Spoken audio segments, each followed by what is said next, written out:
Muy buenos días, ¿cómo están? Hoy 23 de septiembre del año 2024 iniciamos otro programa más de expresiones sobre la libertad. Una persona puede ser citada y debe comparecer ante la Comisión Bicameral del Congreso. ¿Cuáles son los fundamentos de una sociedad libre? Sobre este tema coyuntural y de fondo vamos a estar hablando enseguida. Empezamos.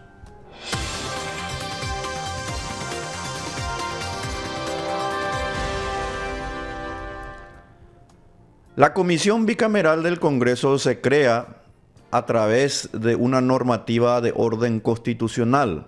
La misma está establecida en el artículo 195 y se halla reglamentada posteriormente en el año 1993, un año después de nuestra Constitución, con la Ley 137.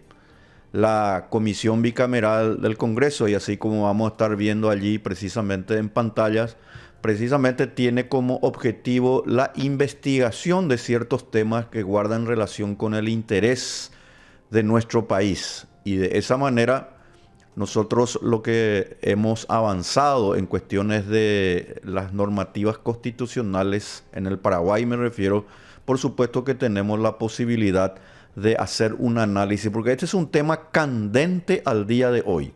Pero es muy importante que la gente entienda, porque ustedes van a ver ahí que las cámaras del Congreso se reúnen de manera conjunta y de esa manera pueden citar y obviamente de esa manera pueden llamar a comparecer ante esa bicameral a las siguientes entidades y personas: los directores y administradores de los entes autónomos, autárquicos, descentralizados, los de las entidades que administran fondos del Estado, los de las empresas de participación estatal mayoritaria, los funcionarios públicos y los particulares están obligados a comparecer ante las dos cámaras y administrarles la información y la documentación que se les requiera. Posteriormente, por supuesto, la ley establece algunas sanciones relacionadas al cumplimiento de luego de esta obligación.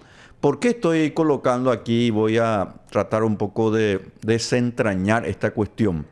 Porque un importante estudio jurídico del Paraguay, encabezado por el doctor Jorge Grosbraun Abreu, realizó una contestación al pedido de la Comisión Bicameral, y la contestación fue realmente fulminante, una contestación que, por supuesto, así mirándole desde la forma e incluso del fondo, uno podría estar totalmente de acuerdo con lo que dice el estudio jurídico.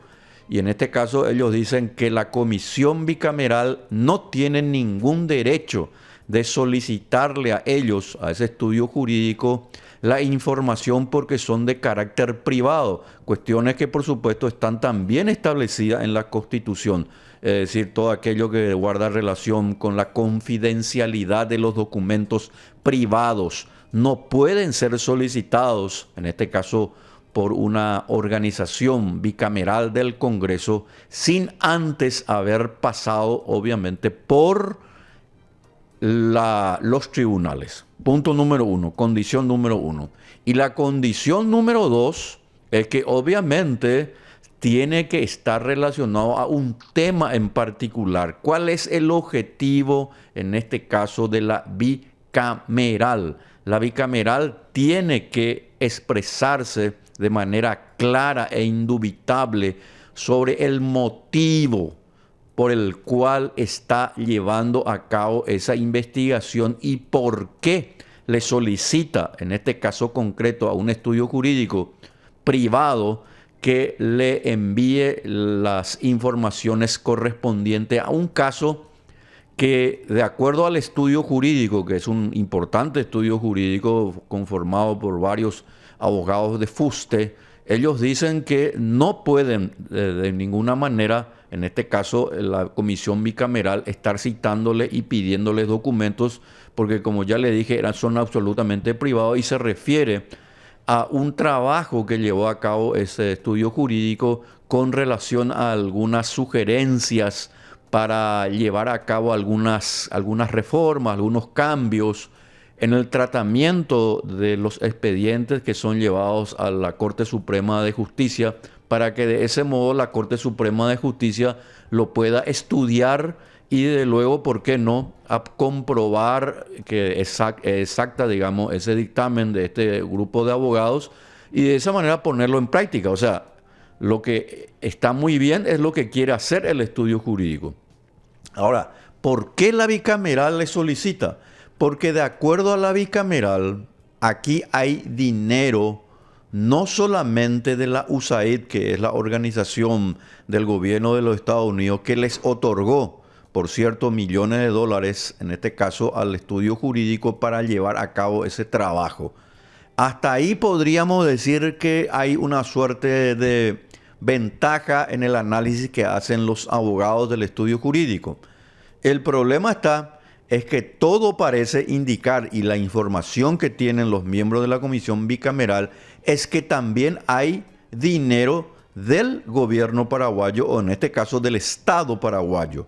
Y cuando hay dinero por parte, o proveído en este caso por parte del Estado paraguayo, pues esta citación que ustedes están viendo ahí en el artículo 95 de la Constitución Nacional, que ustedes están viendo en pantalla, por supuesto es absolutamente posible, y en este caso el estudio jurídico debe mostrar en qué utilizaron ese dinero, porque también una parte del monto consignado a ese importante estudio jurídico es dinero del Estado paraguayo, que como sabemos, por supuesto, es dinero de los contribuyentes. Yo estoy de acuerdo, y vuelvo a insistir sobre esta cuestión, estoy de acuerdo con lo que el estudio jurídico había sostenido en su contestación, cuando dijo de manera enfática que ellos no van a hacer este caso a este pedido porque no está establecido ningún tipo de motivación. Y como ustedes saben, y para que la gente un poco pueda ir masticando este tema, es muy importante en el derecho administrativo la teoría de las motivaciones. ¿Qué significa la teoría de las motivaciones? Significa que cuando un órgano estatal solicita algo, debe expresar, o resuelve un tema, debe expresar el motivo por el cual lo hace.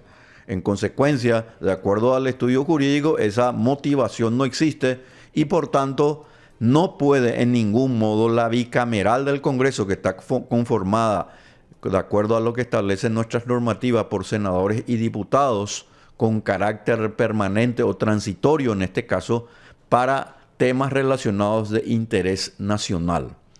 Personalmente, mi opinión es que realmente la bicameral aquí tiene razón. ¿Y por qué tiene razón la bicameral? Y miren que yo soy una persona que voy a defender, y siempre he defendido, no ahora sino siempre, lo que se denomina los límites del poder del Estado. El Estado no puede entrometerse en temas que de alguna manera le van a afectar todo lo relacionado a la confidencialidad de los documentos, todo lo que tiene que ver con aquellas decisiones de carácter privado que llevan a cabo los individuos. Esto es muy importante y debe mantenerse.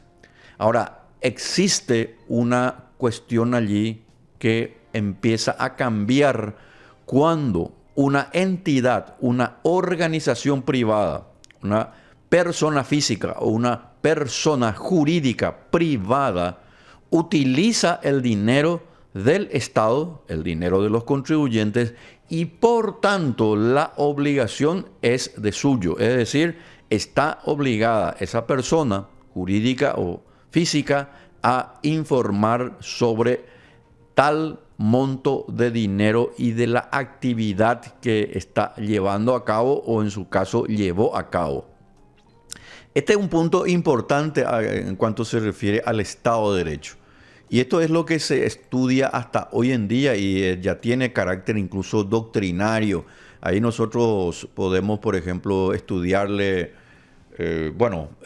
a doctrinarios importantísimos, por ejemplo, como el doctor Dromi, por ejemplo, que es un excelente, precisamente, jurisconsulto relacionado al derecho administrativo, y otros, por supuesto, de tanta importancia a nivel mundial, porque esto se estudia a nivel mundial, porque hasta dónde, esta sería una de las preguntas yo diría que existen básicamente como 20 preguntas que son como detonantes para seguir hablando sobre este tema.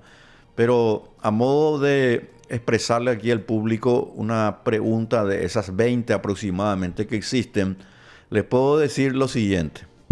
La pregunta sería esta: ¿hasta dónde el Estado puede exigirle a un particular que le muestre los documentos privados de los cuales está usando ese particular para llevar a cabo su trabajo o su negocio o su empresa? ¿Hasta dónde? Y allí hay una línea muy fina entre lo que se denomina la discrecionalidad y el abuso del poder. Fíjense que el Estado, por su naturaleza, solamente puede hacer lo que está previamente establecido.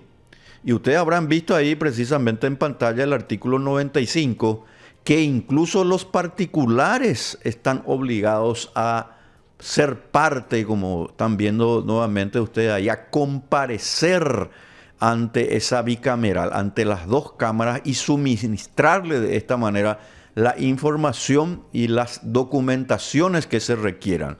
En consecuencia, aquí lo que tenemos que analizar es si realmente está o no obligado el particular, o en este caso concreto el estudio jurídico, a comparecer ante la bicameral. Entonces, cuando se conforma esta bicameral, se hizo con una intención. Más allá de que uno pueda tener una diferencia de opinión sobre el tema, la realidad es que la bicameral se conformó en su momento, y me refiero a esta bicameral en concreto, para precisamente investigar los temas de transparencia y temas relacionados al lavado de dinero que puedan involucrar los intereses del Paraguay o los intereses del dinero del Estado, que es lo mismo que decir del dinero de los contribuyentes. Y en consecuencia, cuando existe una presunción o existan de alguna manera documentos que muestran que ese dinero no es solamente privado, sino que es un dinero del Estado, pues entonces ese dinero tiene que ser llevado precisamente para dirimirlo a las instancias correspondientes, sea CEPRELAT u otras, por supuesto, porque eso es lo que dice la ley. Yo puedo estar en desacuerdo con el tema del lavado de dinero y CEPRELAT. Aquí ya hemos hablado y vamos a hablar mucho también sobre eso, pero la realidad es una sola. La realidad es que hoy tenemos ese conjunto de leyes, y ese conjunto de leyes es lo que utiliza en este caso la bicameral al solicitarle a este importante estudio jurídico, a este grupo de abogados, y la respuesta de este equipo de abogados fue contundente y de una manera tal que incluso les dice a los miembros de la bicameral que estarían abusando del poder que ellos tienen para de esa manera meterse en los asuntos privados de ese estudio jurídico, y que se estaría dando un nefasto antecedente. ¿Por qué? Porque a partir de ahora quiere decir que en cualquier momento esta bicameral también podría solicitarle la citación a un particular.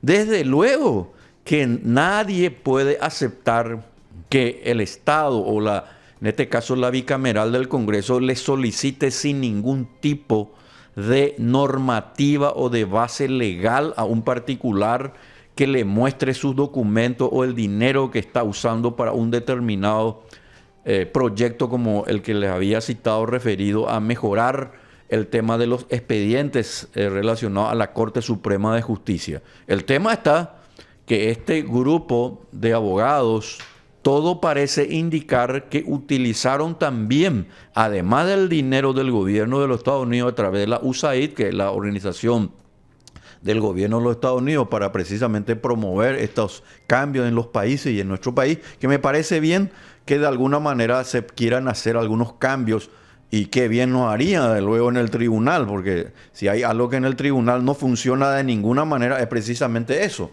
Lo que nosotros tenemos en el tribunal es una pesada carga de expedientes donde el mismo sistema hace que esto se vuelva finalmente corrupto. En consecuencia, lo que le está pidiendo la bicameral es absolutamente legal y es absolutamente legítimo. Y si bien es cierto, ese dinero ya pasó incluso a ser investigado por la CEPRELA porque es un monto importante, eso no implica que la bicameral no le pueda volver a reiterar ese pedido e incluso citarle, en este caso, a las personas a las cuales le está diciendo que les muestre esos documentos, porque sencillamente estaríamos nosotros de alguna manera, si no lo hace, estaríamos en una situación de incumplimiento. Por eso es que, y ahí vamos a ver en pantalla precisamente, que el artículo 95 de la Constitución fue reglamentado con el artículo 137 o la ley 137, en donde ya se reglamenta ese artículo y se instituyen las comisiones precisamente relacionadas a la investigación. Y de esa manera se trata de ponerle, como se llama, unos pies sobre la tierra para que los miembros, en este caso de la bicameral, puedan actuar de acuerdo a lo que se denominan tiempos de manera permanente o de manera transitoria. Y si no lo hiciera, dice la ley 137/93, esto también tiene algunas sanciones, que es lo que vamos a ver precisamente allí en la lámina que está mostrando precisamente nuestra producción, relacionado a que las sanciones establecidas, en este caso en la ley, están precisamente en la normativa. Y al estar en la normativa, por supuesto, eso tiene que ser cumplido. Más allá de que yo pueda estar en desacuerdo o no con la ley, más allá que yo pueda estar incluso en desacuerdo con lo que dice la misma Constitución, la realidad es que la ley es la ley. Es decir, nosotros estamos de alguna manera u otra compelidos a cumplir con la ley, siempre y cuando, desde luego, la misma pueda ser de alguna manera, por supuesto, también interpelada por el órgano correspondiente, que vendría a ser el tribunal y específicamente la Sala Constitucional, por el cual yo tengo derecho a solicitar la inconstitucionalidad de una norma determinada porque creo que me está afectando. Entonces, aquí estamos ante una situación muy particular y a mí me gusta mucho tratar este tema porque tiene directa relación con la economía.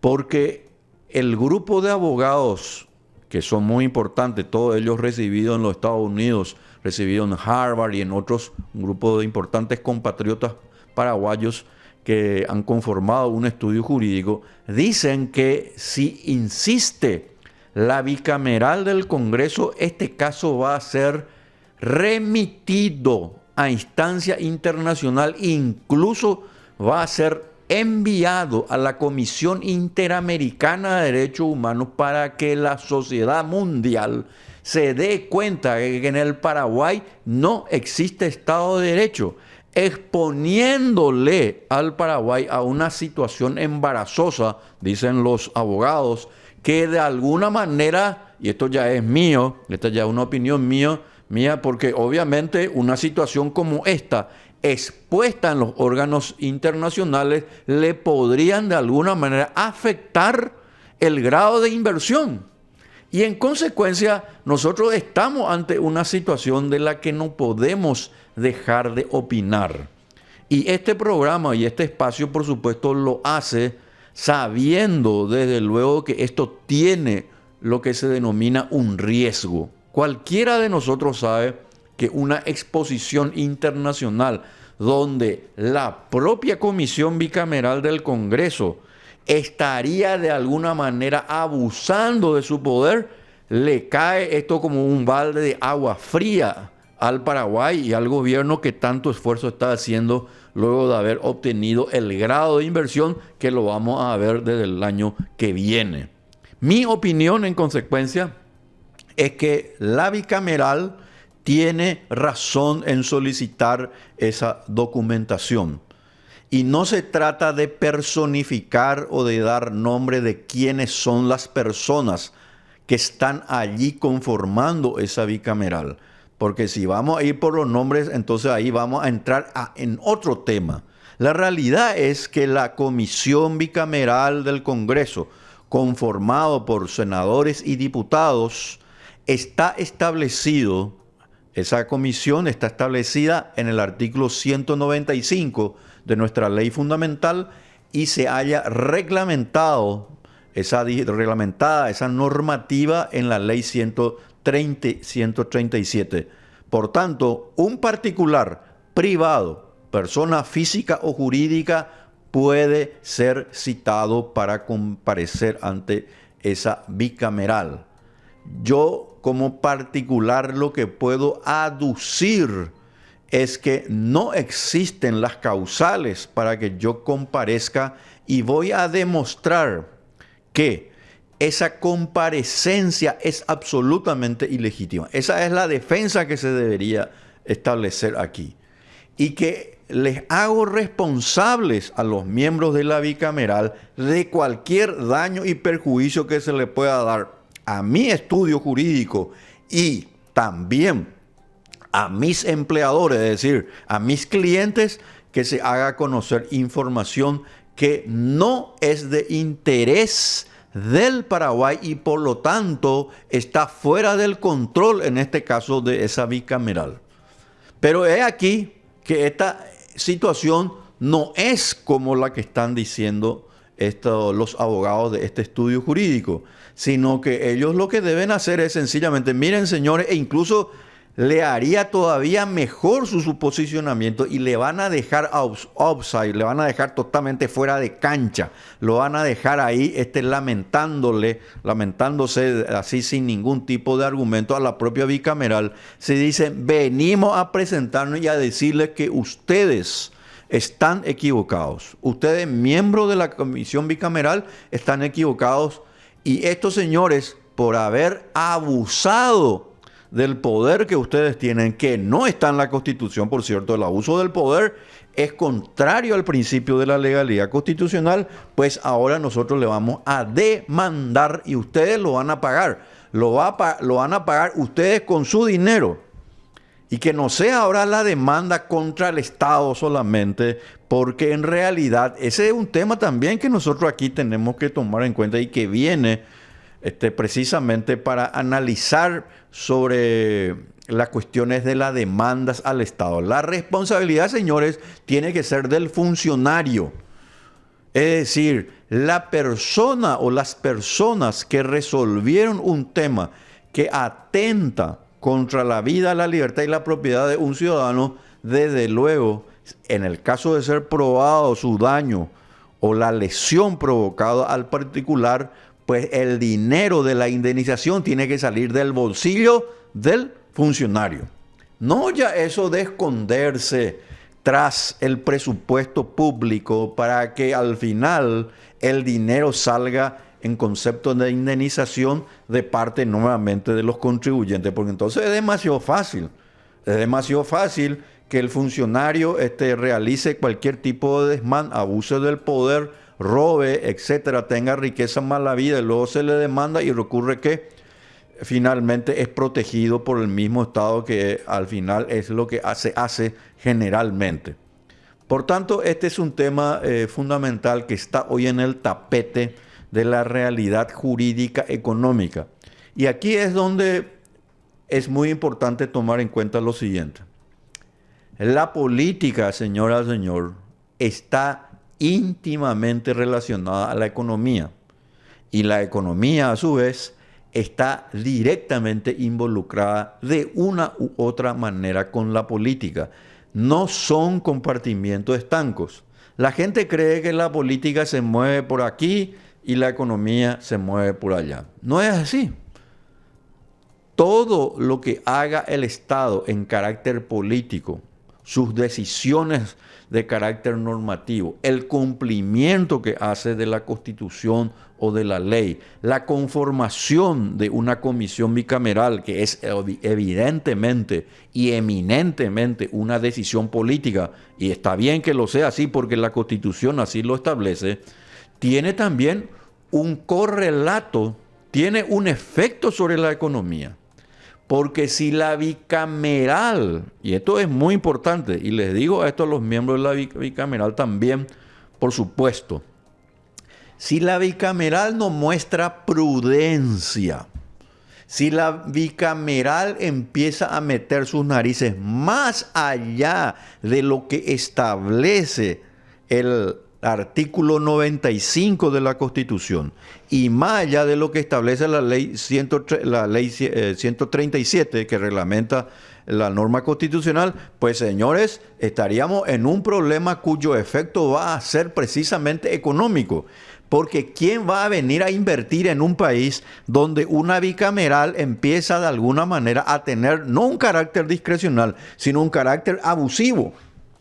Y vuelvo al tema del carácter discrecional. La discrecionalidad es propia muchas veces de los órganos del Estado porque tiene que decidir, tiene la capacidad volitiva, voluntaria, en este caso del funcionario público, para decidir sobre un tema. Hay un grado de discrecionalidad que no significa abuso de poder.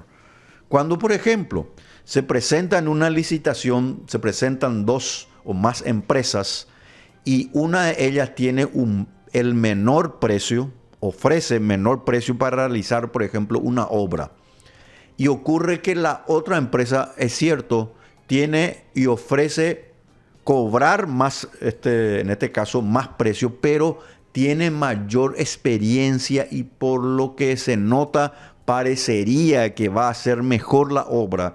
El órgano estatal que va a decidir a quién adjudicarle esa obra en el proceso licitatorio le podría dar no al que tiene y está ofreciendo el menor precio, sino incluso al que tiene mayor precio, porque también en su carácter de discrecionalidad está expuesto a decidir sobre elementos que guardan relación no solamente con el tema precio, sino sobre otros elementos que guardan, por ejemplo, relación a la calidad o la experiencia que pueda tener una empresa para realizar una determinada obra. Ese es un ejemplo concreto de lo que le estoy diciendo. La relación que existe entre la política y la economía. Y para ser todavía más precisos, la relación que existe entre el derecho y la economía. Por eso que una de las ramas más interesantes en los últimos años y que está realmente creciendo de una manera extraordinaria en todo el mundo es lo que se denomina el derecho económico, el Law and Economics. El derecho económico hoy debería formar parte de todos los programas de estudios, no solamente en la Facultad de Derecho, sino en la Facultad de Economía, en la Facultad de Contabilidad, en la Facultad de Administración, en la Facultad de Filosofía Política. Porque no puede ser que cualquiera de estas ramas del conocimiento, cualquier persona que esté estudiando Derecho, Economía, Administración, Filosofía Política, Ciencias Políticas, Contabilidad, no sepa sobre las bases sobre el cual está establecida esa relación entre el derecho y la economía, porque no se puede sustraer un abogado de las cuestiones económicas, ni tampoco un economista, un administrador, un contador puede sustraerse de las cuestiones que hacen al derecho, a la política, y por supuesto de esta manera son vasos comunicantes. Y ahí es donde, y para ir concluyendo, me parece importante tomar en cuenta lo siguiente. Nosotros ingresamos a la sociedad política ¿para qué? Para de alguna manera ver que las personas que nos reunimos en una sociedad política podamos convivir entre nosotros. más allá de que nos caigamos bien o mal, que simpaticemos o no con tal o cual persona, la realidad es que nosotros entramos a una sociedad política, pero no para depender de lo que el Estado diga, sino que para establecer normativas, leyes que garanticen nuestra libertad y nuestra propiedad privada. Si ingresamos a la sociedad política para establecer normativas, leyes que al fin y al cabo lo único que están haciendo es ponerme una suerte de camisa de fuerza, ponerme cada vez más complicaciones para llevar a cabo mi vida, pues entonces quiere decir que esa sociedad política tiene un problema y esa sociedad política no nos sirve. Entonces la gente enseguida me suelen preguntar, recuerdo que hace poco estuve dando una charla y me preguntaron, pero eso sería en el caso de si es un país autoritario y un país, eso no se da en las democracias. Y bueno, por supuesto que en un país autoritario es lo que se da, cuando cada vez más nos complican nuestra vida, nuestra libertad, nuestra propiedad. Eso es la naturaleza de un gobierno autoritario, de un gobierno dictatorial. Pero ustedes saben, señora, señor, que también sucede en las propias democracias. Porque en la democracia es precisamente donde se ponen en práctica, lamentablemente, ciertas situaciones que nos complican nuestras vidas. Y le voy a poner un ejemplo de Paraguay para que ustedes vean nomás cómo nosotros, ingresados a la sociedad política democrática a partir del año 1989, en realidad fuimos perdiendo muchas de nuestras libertades. ¿Cuántos reglamentos? ¿Cuántas resoluciones? ¿Cuántas burocracias? ¿Cuánta lentitud en hacer justicia? ¿Cuánta falta, por ejemplo, en hacer uso o buen uso de nuestros recursos para mantener las plazas, los parques? Están totalmente fuera de control. Nosotros los ciudadanos hemos perdido el control de esas cuestiones. ¿O acaso me van a decir que cuando usted, señora, usted, señor, quiere abrir su negocio, lo hace así, al toque de un dedo en su celular, como debería hacerlo, sin tener que llenar y pasar por tantas oficinas, que en lugar de propiciar la creación de una empresa y que se debería hacer en 24 horas, como se hace por ejemplo en Estonia o se hace en Canadá, por ejemplo, para poner ejemplos, no estamos hablando aquí de boca para afuera, nosotros ponemos ejemplos. Usted se va a Estonia, se va a Canadá o se va por ejemplo a Suiza, allí en menos de 24 horas usted puede constituir una empresa. En Paraguay nosotros lo constituimos en 30 días. Entonces, esa es una lenta pérdida de nuestras libertades. Cuando nosotros pagamos el impuesto a la renta personal, que aquí también ya he hablado, es una pérdida de nuestra libertad y también desde luego de nuestra propiedad. Y en consecuencia, ¿hasta dónde viene la influencia del Estado para que esto no se convierta en una intromisión en nuestros asuntos internos? Miren que no es fácil en las sociedades donde realmente los temas se fueron complicando cada vez más. Pero lo que nosotros no podemos perder son los principios. Los temas se podrán complicar, desde luego. En una sociedad donde obviamente ya el comercio, la industria, el movimiento de la política se ha vuelto realmente cada vez más complejo y con varios involucramientos, llámese por ejemplo como el tema del narcotráfico, llámese como por ejemplo la trata de personas, las drogas, etcétera, todo lo que tiene que ver precisamente con alguna manera afectar los intereses incluso de nuestros niños, de las familias. Esto realmente requiere de un análisis. No puede, en consecuencia, la organización política llamada Estado sustraerse de esos temas.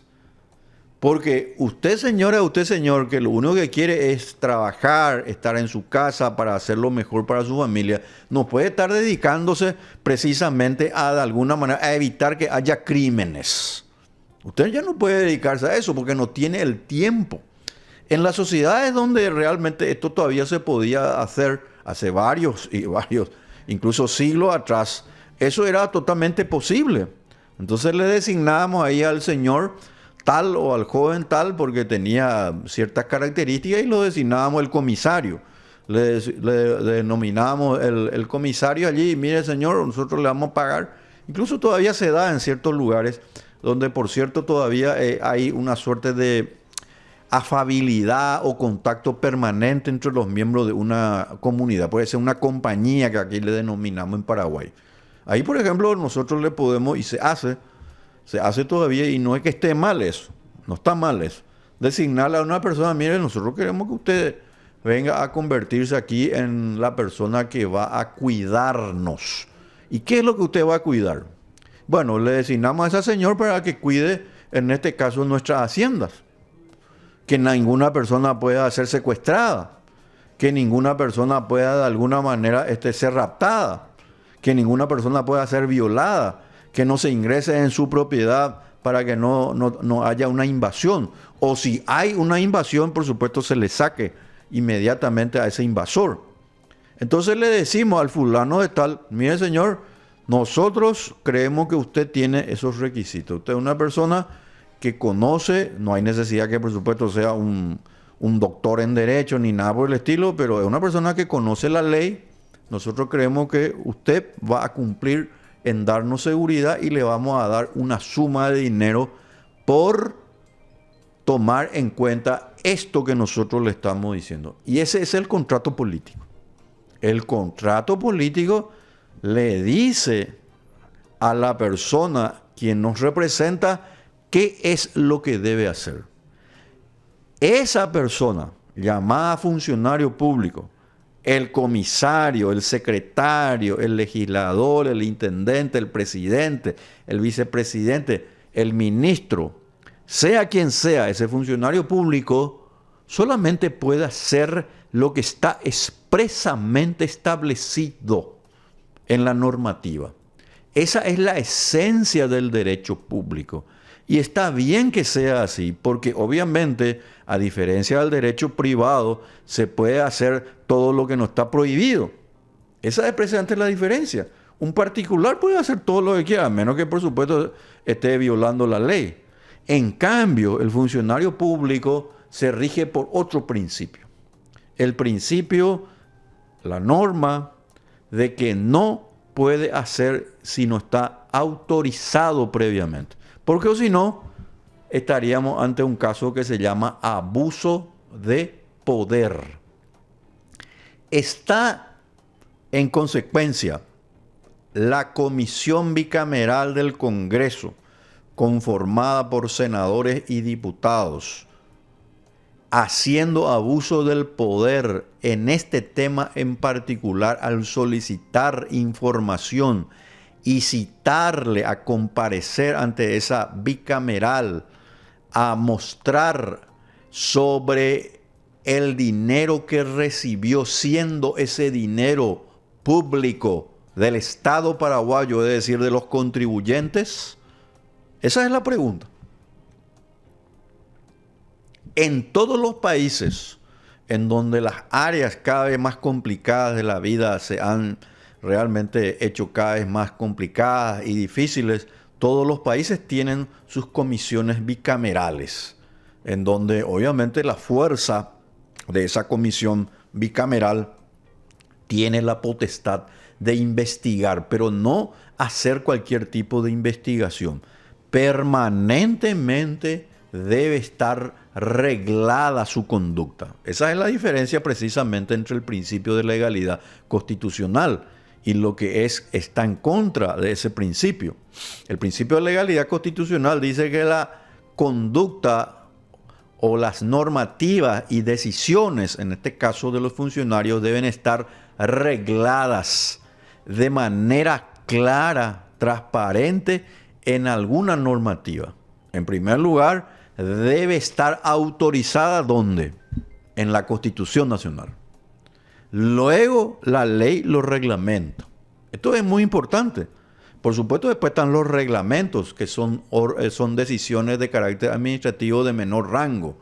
Reglamento de tránsito, supongamos. Reglamento de tránsito Es un reglamento atinente relacionado específicamente al tema del tráfico vehicular. Pero, por ejemplo, viene una persona y se le sanciona, supongamos por cruzar de luz roja. Eso no quiere decir que la persona tenga que pagar sin ningún tipo de ilimitaciones por el cual él va a pagar sencillamente porque lo que se llama el funcionario de tránsito o la dirección de tránsito le dice: usted, señor, va a pagar, creo que ahora es 1,5 millones, 2 millones de guaraníes, cruzar la luz roja. Le vimos cruzar a usted, cruzar aquí en la esquina la luz roja, y bueno, tiene usted 72 horas para abonar 1.800.000 guaraníes, supongamos. Y está por ahí la suma, ¿eh? No es poco el monto. Bueno, eso quiere decir que yo me voy a ir y pagar sin ningún tipo de protesto. Yo no tengo derecho a una reconsideración. Yo no tengo derecho a solicitar el informe de ese funcionario, porque es la palabra de ese funcionario, en este caso de ese funcionario municipal de tránsito, contra la mía. ¿Qué documentos tiene de que yo realmente me pasé la luz roja? Pues el funcionario público tendrá la discrecionalidad de evaluar su conducta e imponer la sanción. Te hace la boleta y te dice: señor fulano es tal, su cédula de identidad, vehículo tal, usted pasó la luz roja en las calles de la intersección tal. Perfecto. Pero ¿dónde está la prueba? ¿Dónde está la prueba? Pues entonces el funcionario, si no hubiera prueba y si no hubiera reconsideración, si no hubiera medios probatorios y si no hubiera la posibilidad incluso de la apelación, entonces el funcionario municipal, el zorro, el que nosotros le decimos aquí, se levanta y antes de salir nomás de su casa agarra y dice: oye, yo conozco los datos personales de este señor o esta señora. Y suele pasar, yo suelo ver que ella o ese señor pasa sí o sí entre las 7 y 7:30 por tal lugar. Agarro, ahí todavía estoy con mi pijama, tomando mi café, agarro y le pongo la multa. Y cuando pasa ahí le doy: señor, usted está multado por 1 millón. ¿Y por qué? Le dice. Y usted cruzó la luz roja. Era un verde. O era un amarillo, por ejemplo. O sea, hay dudas sobre el tema. En consecuencia, no puede haber abuso del poder. Y el ejemplo que le estoy dando es sencillamente para que ustedes vean que en las cuestiones así más sencillas de la vida cotidiana, que es la cuestión del tránsito, desde luego también eso se refleja en las cuestiones mucho más complejas, que es nada más y nada menos que estar mostrando los documentos relacionados a una suma de dinero que recibió una persona, o en este caso un negocio, un estudio jurídico, porque sencillamente se está involucrando en temas que hacen a la realidad del Estado paraguayo. Si yo recibo dinero, supongamos de la USAID, y me dice: mire, Víctor Pavón, nos gustaría que usted nos haga un estudio y nos haga un dictamen, nos ofrezca su parecer sobre cómo podemos volver más expeditivos, por ejemplo, los expedientes, los procedimientos, etcétera, relacionados al tema procesal, en el tema de la niñez, por ejemplo, o en el tema de los contratos, o en el tema de medidas cautelares. ¿Cómo podemos hacer? Muy bien. USAID, que es un organismo de la embajada, en este caso del gobierno de los Estados Unidos, nosotros creemos que usted puede hacer este caso y le vamos a pagar a usted $5,000 por ese motivo. Muy bien. Ocurre que la USAID, para no solamente la USAID estar dándome el dinero, habla, de hecho es lo que se hace, porque así es lo que sucede, habla también con el Poder Judicial, en este caso a través de la Corte Suprema directamente de Justicia, y le dice: queremos hacer esto, queremos contribuir con la lentitud de los procesos judiciales que hay en Paraguay. Y en consecuencia, lo que va a hacer en este caso la Corte Suprema, con mucho gusto, nos parece importante porque nosotros aquí con nuestras actividades ya no tenemos tiempo En realidad tienen cuantos asesores, ¿verdad? No hay necesidad que sea un externo que lo vuelva a hacer, pero es así, así funciona. Nosotros, entonces, está muy bien. Vamos a contribuir también con una suma de dinero. Entonces, la empresa extranjera, o en este caso, la sociedad jurídica extranjera que me va a pagar a mí, me da $2.500 y la Corte Suprema de Justicia me da $2.500. Yo debo comparecer a un llamado, a una citación hecha por la CBI, por la Comisión Bicameral de Investigaciones. Si me lo notifican, la respuesta es sí, debo hacerlo.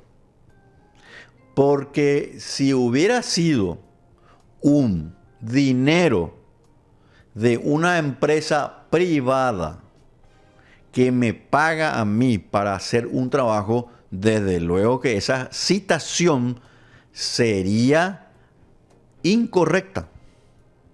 No estaría basada en la ley. ¿Por qué? Porque se estaría inmiscuyendo en temas que también está establecido en la Constitución Nacional. La cuestión de la privacidad y las cuestiones relacionadas precisamente a los actos jurídicos privados. Y por lo tanto, no sería correcta, no sería legal esa citación.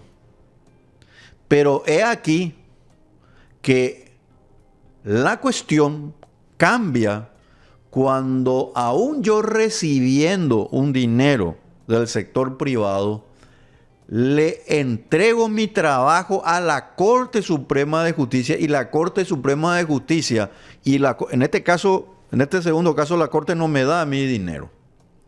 Ocurre que la Corte Suprema de Justicia utiliza mi trabajo para llevar a cabo esta tarea de mejoramiento en los expedientes.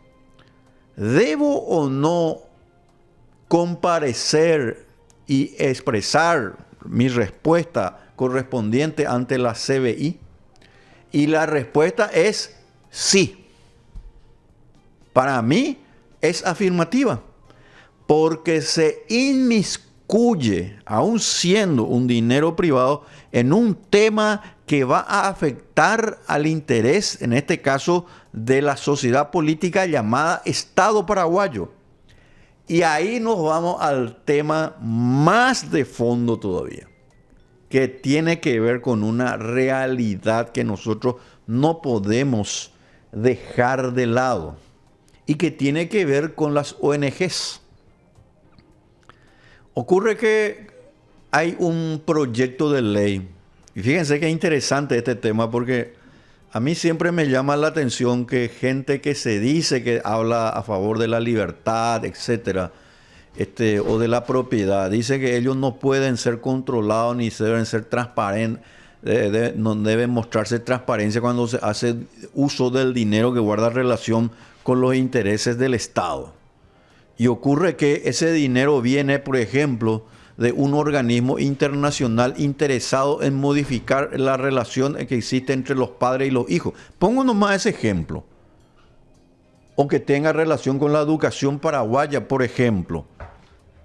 Es que es la misma situación.